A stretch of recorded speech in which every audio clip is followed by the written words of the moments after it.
नमस्कार, आप देख रहे हैं समाधान कब तक। और ये जब वीडियो आप देख रहे हैं तो ठीक इसके बगल में जो है वो जेपीकेएसएस का कार्यक्रम हो रहा है और कोडरमा लोकसभा के प्रत्याशी के तौर पर मनोज यादव का जो है टाइगर जयराम महतो ने अनाउंस कर दिया कि कोडरमा लोकसभा के भावी प्रत्याशी वही होंगे। जयराम जी आपका नाम लेकर जिक्र कर रहे थे, कहीं मोतीलाल महतो तो दावा नहीं कर रहे हैं? नहीं, देखिए एक्चुअली में उनका बड़प्पन है, तो हम भी चाहते हैं, हम भी गिरिडीह लोकसभा से आते हैं और वो भी गिरिडीह लोकसभा से आते हैं। हम चाहते हैं कि टाइगर दा ही इस लोकसभा से नेतृत्व करे, क्योंकि दोनों का लोकसभा है। और हमने हमेशा जब भी आंदोलन शुरुआत हुआ और जब हम लोग मिले थे और एक जोड़ी बनी थी, एक राम लक्ष्मण की जो जोड़ी लोग कहते हैं, वो जो बनी थी, तब हमने कहा था इनके साथ में रहकर कि हम आपका सहयोग करने के लिए आए हैं। जितना कंटेंट हो सकता है, जितना रिसर्च हो सकता है, उस पर हम काम करेंगे और देने का प्रयास करें। बस हम आपके सहयोग की तरफ, आपको अगर इच्छा होगी, अगर भविष्य में कभी इस तरह बात होगी, ये चुनाव लड़ने की बात तो बहुत बाद की बात है। जब अभी त्रिस्तरीय चुनाव हुआ तब लोग, जब हमारे लोग, कुछ लोग मुखिया चुनाव लड़ने लगे, कुछ जिला परिषद का चुनाव लड़ने लगे, तब ये नेतागिरी की बात होने लगी। पहले तो आंदोलन की ही बात होती थी और कभी इसमें पार्टी पॉलिटिक्स की बात नहीं हुई थी। तो जब ये चीजें होने लगी तो उन्होंने कहा कि जब कभी को मन करे, वैसा लगे कि मैं उस काबिल हूँ, तो चुनाव कीजिएगा, तो मैं एक्सेप्ट करने के लिए तैयार हूँ, लेकिन जबरदस्ती नहीं रहेगा। एक त्याग करके आए हैं, डीएसपी बनने का सपना था, जेपीएससी की तैयारी हो रही थी, राजनीति में आ गए, ठीक ठाक लग रहा है या लग रहा है कि गलत चुनाव कर लिया? नहीं, गलत चुनाव नहीं है। देखिए, नियति जो भी चाहती है वो सच्ची में कुछ भला ही चाहती है। हमारा अच्छा खासा रिजल्ट था, 7वां जेपीएससी जब दिए थे, अच्छा खासा रिजल्ट था, हम फाइट भी किए थे, लेकिन कुछ करप्शन होने की वजह से उसमें 56 दिन आंदोलन किए थे। 56 दिन के आंदोलन में हमको 97वां दिन उठा लिया गया था और जाके जेल में, हटवार जेल में डाल दिया गया था। फिर हमको छोड़ा गया, हम बेल लिए, फिर तब तक ये आंदोलन शुरू हुआ और तब तक हम लोग ने एक बात कहा था, हमने अपने फेसबुक मीडिया पर एक पोस्ट किया था कि जो हमें सजा दी गई है, जो हमारे माथे पर लाठियां चार्ज की गई, जो मेरे माथे से खून बही है, हम इसके कुर्सी के कालीन से पोछेंगे। आज देखिए, हमारा कहीं ना कहीं हमारे साथ साथ लाखों स्टूडेंट का सराप लगा, कहीं ना कहीं हेमंत सोरेन का इसकी सरकार चली गई। रघुवर दास ने 6ठा जेपीएससी में इसी तरह हमारे पर लाठियां बरसाई थी, आंगनबाड़ी सेविका पर लाठियां बरसाई थी, पारा टीचर पर लाठियां बरसाई थी, तो उन लोगों ने शराब दिया था। देखिए रघुवर दास के आज मुख्यमंत्री का पद रहते हुए वो हार गए विधानसभा, और आज कहाँ चले गए? तो देखिए, कहीं ना कहीं आदमी का जो जनता जो शोषित है, पीड़ित है, वंचित है, तो कहीं ना कहीं उनकी बातें लग जाती है। इसीलिए चंपई सोरेन की सरकार बननी, माननीय मुख्यमंत्री चंपई सोरेन जी से आग्रह करेंगे कि जो बची खुची नौकरियां हैं, तो जल्द से जल्द उसको स्थानीय नियोजन नीति जो है स्पष्ट करके, जो नौकरियां हैं, खाली पद हैं, उनको भरने का काम कीजिए, ताकि जिन युवा पीढ़ी का जो भविष्य बर्बाद हो रहा है, जिनका उम्र गुजर रहा है, उनका उम्र आप लौटा के दे नहीं पाएंगे, कोई नहीं दे पाएगा। इसलिए कोशिश कीजिए कि हमारी युवा पीढ़ी को जल्द से जल्द उसमें नियुक्ति दिया जाए और भला किया जाए उनका। तो अब जब भी जुल्म हुआ, सरकार चली गई, अब सरकार बनाने की बारी है, सरकार बनाने की तैयारी है। तैयारी कैसी है गिरिडीह लोकसभा को लेकर?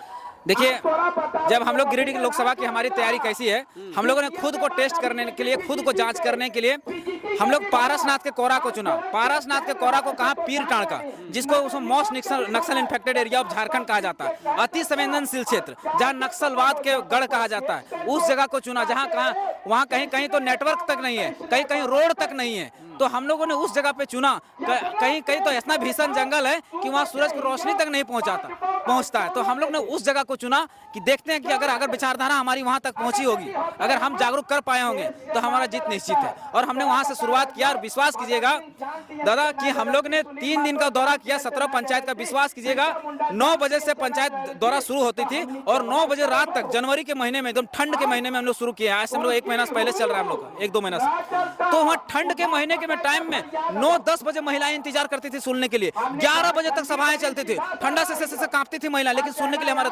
तो इससे हम लोग को पता चला, इससे हमारा टेस्ट हुआ कि नहीं, हमारी जनाधार जो है, हमारी जो विचारधारा है, जन जन तक पहुंच चुकी है और जनता चाह रही है कि बदलाव करना। उसके बाद हम लोग ये जो जहां से आज सभा हो रहा है गिरिडीह में, गिरिडीह टाउन की ओर बढ़े, गिरिडीह टाउन में भी हमारा अच्छा खासा परफॉर्मेंस रहा। उसके बाद टुंडी गए, टुंडी जहां विनोद बाबू का आंदोलन का गढ़ कहा जाता है, जहां शिबू सोरेन के आंदोलन का गढ़ कहा जाता है, जहां झारखंड आंदोलन की नींव रखी गई थी, उन गढ़ को हम लोगों ने चुना और देखा कि वहां टेस्ट किए कि हम लोग कितना भारी पड़ रहे हैं। वहां भी देखे भारी संख्या में लोग जुट रहे थे। उसके बाद हम लोग बागमारा की ओर बढ़े, बागमारा में भी कंप्लीट हो गया। अब हम लोग और एक अति संवेदनशील क्षेत्र, झुमरा पहाड़ जिसे कहा जाता है, जो गिरिडीह लोकसभा का ये उत्तरी छोर होता है और वो दक्षिणी छोर होता है, तो हम लोग अभी दक्षिणी छोर का से शुरुआत कर रहे हैं। तो देखते हैं वहाँ नक्सल इन्फेक्टेड एरिया में कितना प्रभाव रहता है। अगर वहाँ से हमारा जन समर्थन व्यापक मिला, ऐसे तो हम लोग बड़ी बड़ी सभाएं की है, जन समर्थन व्यापक मिला है, लेकिन जो पॉकेट सभा हो रहा है अगर उसमें जन समर्थन मिलता है तो निश्चित हमको आपको लिख के दे रहे हैं दादा, समाधान वाले हमारे मीडिया भैया, हम आपको लिख के दे रहे हैं कि 80% हम लोग जीत चुके हैं। अगर वहाँ से नक्सलवाद को लेकर के कोई खाका तैयार किया गया है, जो नक्सल बने एक तरीके समाज से विमुख हो गए, मुख्य धारा से भटक गए, हाथों में हथियार उठा लिया, आप लोग भी इसको लेकर मुखर रहे हैं कि हाथ में हथियार उठाने की कोई मजबूरी रही होगी। नक्सलवाद को लेकर कोई संदेश है, नक्सलियों को लेकर के जेपी केसेस कुछ कर सकती है अगर चुनाव जीतते हैं आप लोग? देखिए, नक्सलवाद नक्सली बनाता कौन है? नक्सलवाद को जन्म कौन देता है? सिस्टम देती है। सिस्टम अगर अच्छा एजुकेशन दे, अच्छा रोजगार दे, अच्छा नौकरी दे, तो क्या आप नक्सली बनना चाहिएगा? आपका बेटा नक्सली बनना चाहेगा? हम नक्सली बनना चाहेंगे? नहीं बनना चाहेंगे। नक्सली क्यों बनता है? मजबूरी में मिलता है। जब किसी के घर में चोरी कुछ भी घटना हो जाता है, कोई मार देता है, काट देता है, जब थाना में जाता है न्याय नहीं मिल पाता है, डीसी ऑफिस जाता है न्याय नहीं मिल पाता है, विधायक के पास जाता है न्याय नहीं मिल पाता है, कोर्ट जाता है न्याय नहीं मिल पाता, तब वो जाके हथियार उठाता है। इस बात का समर्थन करते हैं आप? एकदम करते हैं। मतलब नहीं, अगर हथियार उठा लिया जाए तो उसका समर्थन करते हैं? देखिए, एकदम आदमी मरता क्या नहीं करता, आदमी मरता क्या नहीं करता। मैं खुद कह रहा हूँ, मैं खुद एक्सेप्ट कर रहा हूँ कि मेरे घर के लोग नक्सली बने थे, लेकिन मजबूरी के कारण बने थे। हम लोग जो हमारे साथ अन्याय हो रहा था, शोषण हो रहा था, हम लोगों ने थाना एफआईआर किया, कुछ नहीं हुआ, डीसी का एफआईआर किया, कुछ नहीं हुआ, बीडीओ, सीओ, सांसद, विधायक सबको कोर्ट कचहरी सबका चक्कर लिया, कोई सुनवाई। तो कुछ लोग होते हैं कि सह नहीं पाते उस चीज को, उस दंश को नहीं झेल पाते हैं, उस पीड़ा को नहीं झेल पाते हैं, तो नक्सली तो बनेंगे। इसलिए पूरा सिस्टम से कहेंगे कि सबसे पहले शिक्षा को सुधारिए, रोजगार दीजिए, और जो भ्रष्टाचार है, जो न्याय गरीबों को नहीं मिल पाता, शोषितों को नहीं मिल पाता, पीड़ितों को नहीं मिल पाता, वो दिलाने का काम कीजिए। हम गारंटी लिख के बॉन्ड भर के दे देते हैं, कोई नक्सली नहीं बनना चाहेंगे। महागठबंधन से मथुरा महतो का नाम सामने आ गया है। इधर चंद्रप्रकाश चौधरी अगर चुनाव लड़ते हैं, जयराम महतो, एक तरीके से लग रहा है कि त्रिकोणीय श्रृंखला रहेगा, या आप किससे अपने आप को टक्कर समझते हैं कि कोई हमें चुनौती? हम लोग के टक्कर में किसी कोई नहीं है। एक तरफ में सीधी बात जान लीजिए, 75% में हम लोग रहेंगे और 25% में दोनों रहेंगे। हम ये नहीं कहते कि उनको वोट नहीं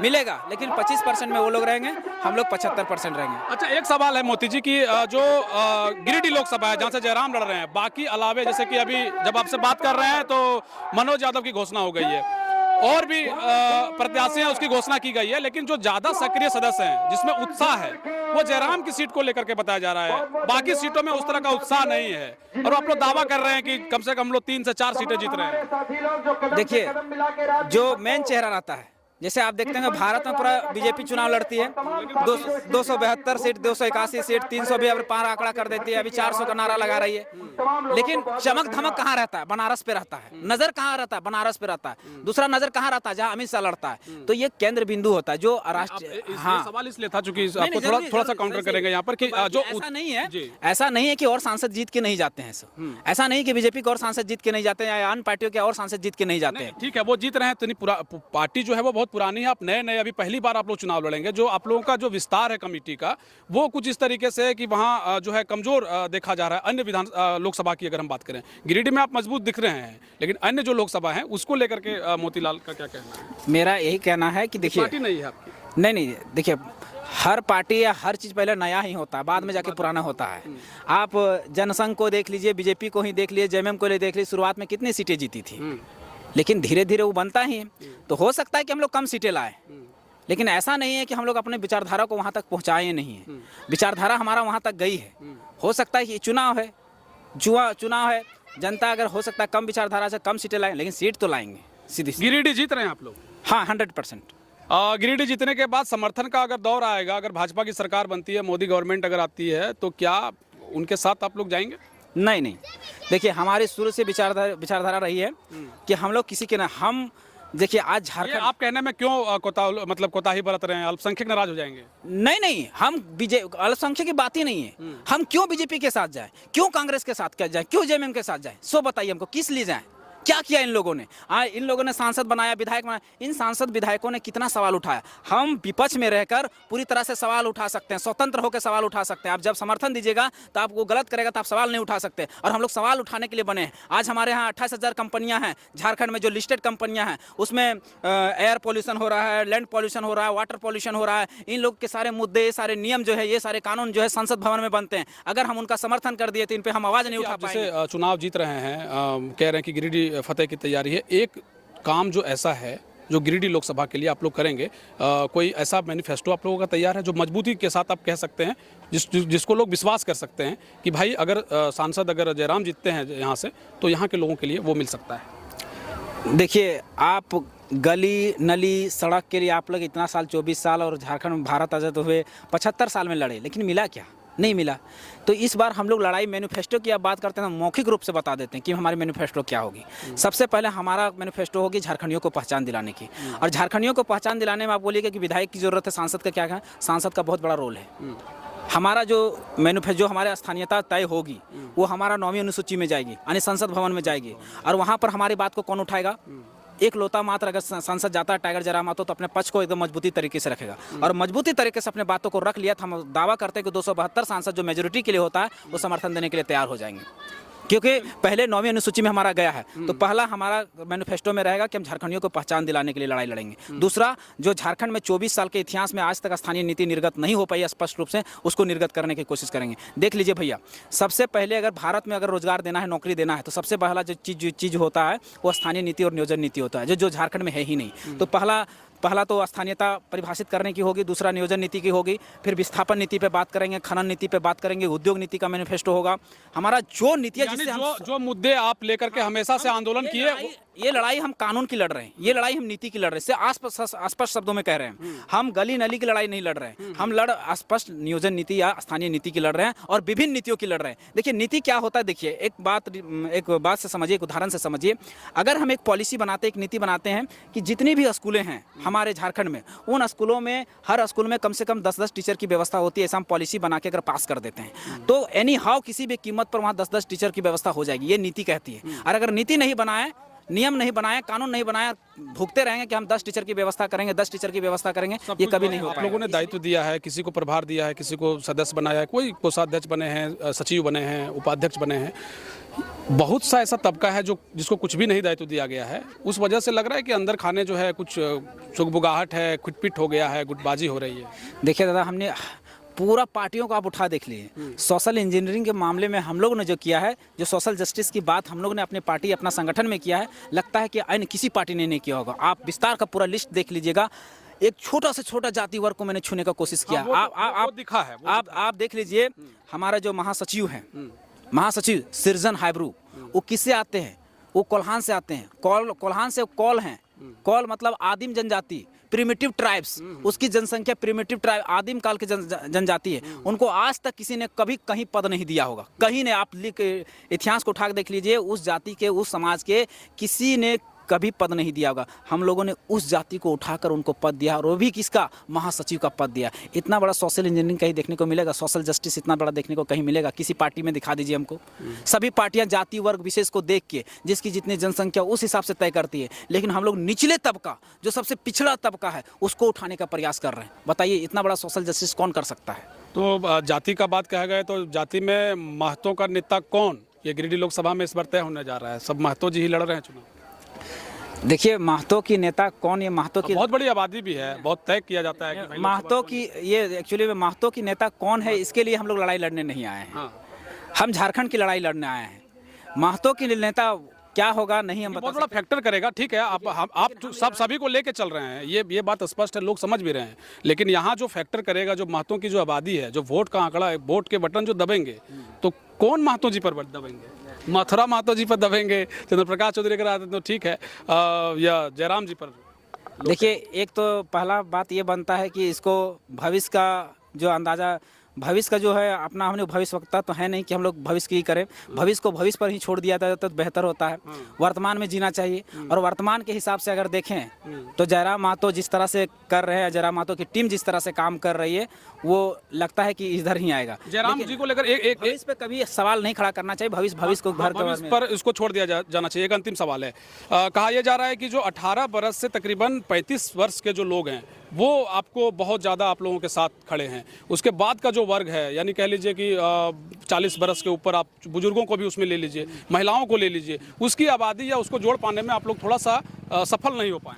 नहीं, ये आप जो कह रहे हैं, ये आपको शायद देखिए जानकारी भी होगी या नहीं जानकारी होगी, तो मैं बता देना चाहता हूँ। आज जो युवा पीढ़ी कल भजन सुनती थी, कल तक सुबह सुबह उठ के भजन सुनती थी। आज हम गांव में, कस्बों में देखते हैं, हमारे आज बगल के हैं 60-70 साल के दादाजी होंगे। विश्वास कीजिएगा, उसको जियो का फ़ोन है जिसमें वो चलता है नहीं है, उसमें वो लगा के और जयराम मातो 4 बजे उठ के खाली भाषणें सुनते हैं। और बहुत गाँव में हम लोग हाँ, तो आप देखिए, जो बुजुर्ग टाइप के होते हैं वो उतना भाग दौड़ नहीं कर पाते हैं, लेकिन ऐसा नहीं कि उनका समर्थक नहीं है। युवा पीढ़ी क्या है कि आज यहाँ 70 किलोमीटर से दूर दूर से लोग आ गए हैं, युवा है इसलिए आ गए हैं। वो बुजुर्ग हैं बेचारे, नहीं आ पाते, लेकिन ऐसा नहीं कि वो जुड़े नहीं हैं। हाँ, उनके गाँवों में गए हैं, देखिए सबसे पहले वही लोग आके बैठे रहते हैं तिरपाल में, तो कैसे नहीं कहिएगा कि जुड़े नहीं है। सो चाहे जो बूढ़ी माताएं हैं, 9 बजे रात, 11 बजे का रात का जो जिक्र किए थे, सबसे ज़्यादा वही लोग कंबल ओढ़ के बैठी हुई थी, तो कैसे कहिएगा कि नहीं जुड़े हैं। वो लोग आ नहीं पाते, आपके सभाओं में युवाओं की भीड़ दिखती है, इसलिए आपको लगता है विजुअल में दिख नहीं रहे, विजुअल में दिख नहीं वो रहा। सुन रहे हैं, सुन जरूर रहे हैं। चलिए, बहुत शुभकामनाएं आपको लोकसभा को लेकर मोतीलाल जी। धन्यवाद दादा। देखिए, मोतीलाल जी को सुन रहे थे, एक तरीके से टेक्निकल हैंडल ये करते हैं जेबी केसेस को, बड़ा बारीकी से कहे गए। अब देखना ये होगा कि लोकसभा के चुनाव में होते क्या है। पल पल की खबर लोकसभा में इस बार जबरदस्त रूप से दिखाने का प्रयास हमारा होगा। बाकी देखते रहिए समाधान। कब तक, बहुत शुक्रिया, बहुत धन्यवाद। जय हिंद, जोहार झारखंड।